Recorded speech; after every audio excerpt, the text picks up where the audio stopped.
Hoy les quiero recomendar La nueva historia económica de Colombia. Es un libro de Salomón Kalmanovitz, de Carlos Brando, de Carlos Alberto Jaimes, Edwin López Rivera y Enrique López Enciso.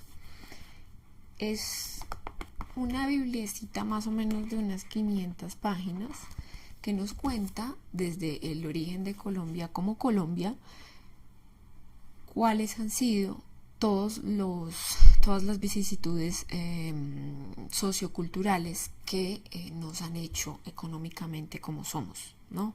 Entonces es muy bacano de leer porque en realidad es muy chévere tener las cifras. Nosotros estamos muy acostumbrados a discutir sin las cosas de facto y es chévere, pero también es más rico tener como datos en la cabeza, tener esas ideas claras en cosas y en hechos claros. Entonces es como muy interesante precisamente por eso. Si yo tuviera que resumir en una de las frases, como nuestro libro anterior se refería a un problema principal, acordándonos un poco de esto del rompecabezas y cómo lo podemos ir armando, cómo somos como nación y cómo, por qué nos cuestan ciertas cosas o por qué nos suceden ciertas cosas.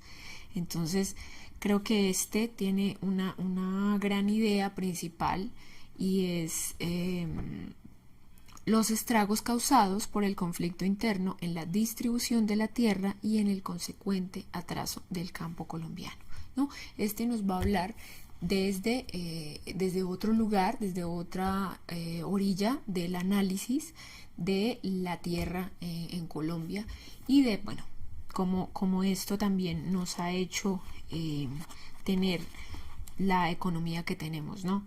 Entonces, bueno, vamos a ir recorriendo un poco los capítulos. Solamente les diré un par de cosas de alguno que les pueda servir como de antojo para que puedan entrarse a esta obra. Y empieza un poco como con la economía precolombina, obviamente. Luego nos cuenta la conquista y la estructura económica de la Nueva Granada. Ahí hay un pedazo, por ejemplo, que dice: el rechazo a la noción de labor marcó profundamente el carácter de la colonización y daría lugar a formas extensivas y concertadas de apropiación de las tierras disponibles y explotación de la población encontrada. Entonces, bueno, ahí más adelante nos cuenta, son como una serie de ensayos.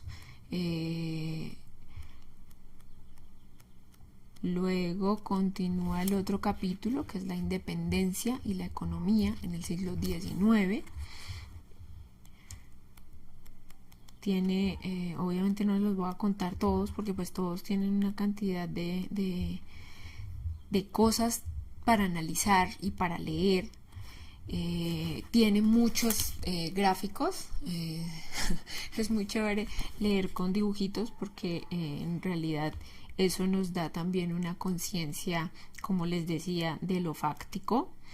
Luego nos cuenta en el capítulo 4 de la formación de la nación y el federalismo.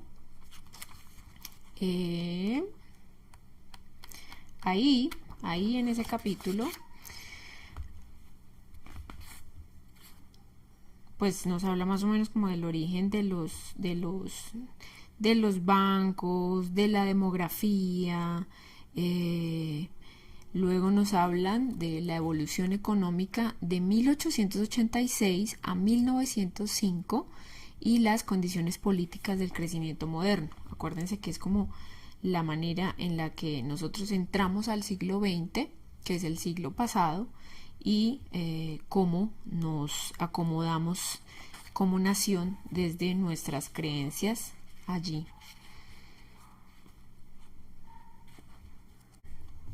Bueno, aunque hace comparaciones con otros países de la región, hay una parte acá interesante. La dinámica de las exportaciones colombianas no es muy intensa, alcanzan el 10% del PIB hacia los años 20 y solamente al final del siglo abarcan el 20% del producto. Si se nos compara con Corea del Sur, que tenía un ingreso por habitante similar al colombiano en 1953, pero que en el año 2000 exportaba el 80% de su Producto Interno Bruto, queda claro que la apertura colombiana ha sido limitada y con ella también se ha manifestado una insuficiencia de su desarrollo económico. Más adelante está el crecimiento económico ya en el siglo XX. Bueno, y ahí está como un poco empieza el tema también de la crítica, es decir, del análisis de las cosas que nos suceden. Acá hay una parte que les voy a leer, dice: el conflicto le ha infligido algún costo al crecimiento de largo plazo de la economía colombiana en la medida en que unos importantes y crecientes recursos han sido destinados a la seguridad y en que la percepción de riesgo para la vida y la propiedad ha deteriorado la inversión en varias coyunturas. Por lo demás, el deterioro de la democracia, que se origina en la represión de las expresiones políticas de las capas más bajas de la sociedad, es un enorme costo en sí mismo que perpetúa la baja tributación, la desigualdad y la mala calidad de los servicios sociales. Una de las grandes primeras ideas también que también tiene cosas sobre las mujeres, tiene un par de cosas que lo hacen a uno como pensar un poco ya en esta clave de género.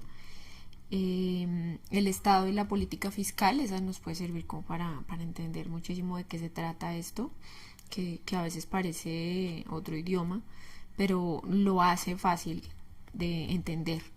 La política monetaria que ha tenido Colombia, pues que ha tenido el Banco de la República en el siglo XX. Y bueno, ya hacia el capítulo de la agricultura, el capítulo 11, pues nos cuenta todas estas iniciativas del Estado colombiano, de lo que somos todos. Han contribuido a veces a mejorar y a veces a empeorar cosas.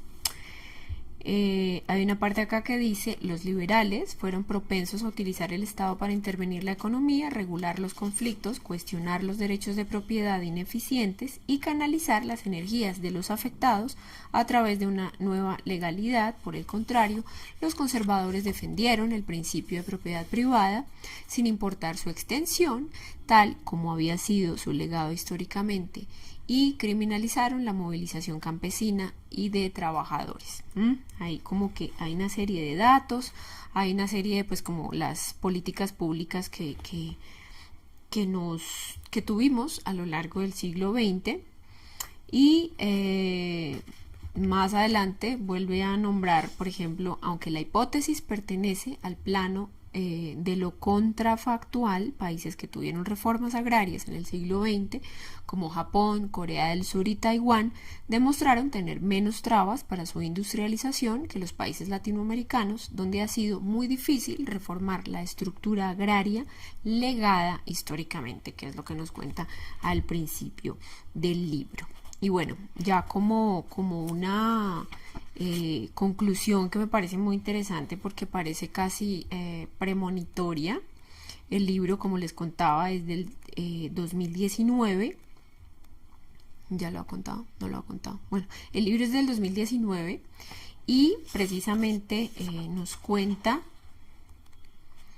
en una frase que si la vemos hoy en retrospectiva parece un poco la pesadilla de Casandra, parece que alguien ya lo había contado, que es un poco el tema de muchos economistas que tienden a ver un poco el futuro y pues en este caso parece calcado. En el año 2017 el gasto militar fue de 10.000 millones de dólares, el más alto en Sudamérica. Destinar una parte de ese presupuesto a fines pacíficos podría ambientar la convivencia social y acelerar el crecimiento económico. No obstante, la insistencia del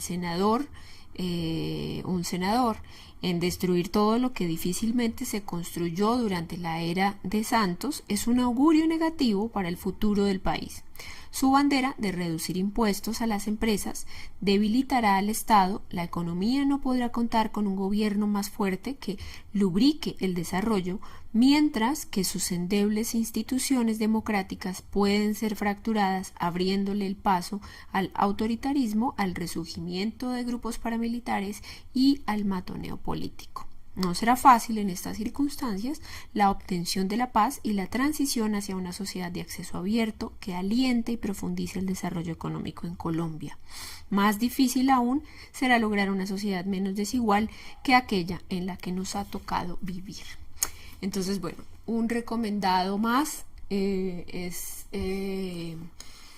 muy chévere entender a Colombia con estas obras que nos permiten hacer como un barrido por toda su historia y por todos sus líos y por todas nuestras taras históricas y bueno, es importante no decirles cuál es como la verdad, porque es precisamente lo importante de leer, no decirles esto es lo que deben encontrar, ¿no? Será muy chévere que ustedes precisamente empiecen esa tarea con este libro para que sean ustedes quienes puedan construir los siguientes análisis de la siguiente realidad de Colombia. Bueno, esto ha sido todo. Recomendado nuevamente. Esta fue nuestra semana de no ficción. La otra semana seguimos de nuevo con la literatura. Chao.